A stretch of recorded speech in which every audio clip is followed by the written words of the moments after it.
Hi friends, అందరూ ఎలా ఉన్నారు? బాగున్నారండి? నేను బాగున్నానండి. నేను ఈరోజు మామిడికాయ ఊరగాయ పెట్టాను.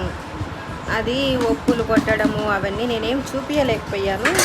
ఎందుకంటే నాకు ఇంట్లో చేసుకొని మళ్ళీ జ్యూస్ బాక్స్ దగ్గరికి పోవాలా, ఇంకొకదాన్నే కదా అవన్నీ చేసుకోవాలంటే, ఇంక వీడియో తీయాలంటే కొంచెం టైం పడుతుంది. అందుకని తీయలేదు. కాకపోతే ఎలా చేశానో ఇప్పుడు చెప్తానండి. నేను ఒక 5 డబ్బాలు మామిడికాయ ఉప్పులు తీసుకున్నా. మన ఇష్టం, ఏ డబ్బా అయినా సరే ఆ డబ్బాతోనే 5 డబ్బాలు తీసుకోండి.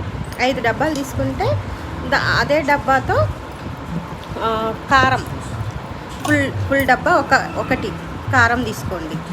తర్వాత ఉప్పు వచ్చేసి ఫుల్ డబ్బా తీసుకోవద్దు, ముక్కాలు డబ్బాకు ఉప్పు తీసుకోండి. ఆవపిండి వచ్చేసి సగం డబ్బా, అదే డబ్బాతో సగం డబ్బా. మెంతులు, జీలకర్ర పొడి ఒక 2 టీ స్పూన్లు, అంటే కొంచెం పెద్ద సైజు టీ స్పూన్ ఉంటుంది కదా, దాంతో 2 స్పూన్లు వేసాను. నువ్వులు వచ్చేసి ఒక 1/2 కిలో పోసాను. ఇవన్నీ వేయించుకున్నానండి నేను. పచ్చి ఎండలో ఎండబెట్టడము అదంతా ఏం చేయలేదు. ఇవన్నీ వేయించుకున్న ఆవాలు, మెంతులు, జీలకర్ర, నువ్వులు వేయించుకొని మెంతులు, జీలకర్ర ఒక దాంట్లో వేసి వేయించినాను. ఆవాలు తనిగా వేయించిన, నువ్వులు తనిగా వేయించిన, ఇవి పొడులు కూడా తనిగా పట్టి అవన్నీ వేసి కలిపి ఆయిల్ అయితే పల్లి ఆయిల్ తీసుకున్నా. నాకైతే కరెక్ట్ ఈ ఒప్పులకి 1 కిలో బావ ఆయిల్ అయితే పట్టింది, పల్లి నూనె. అదే డబ్బాతో 1.5 డబ్బా ఆయిల్ పట్టింది నాకు.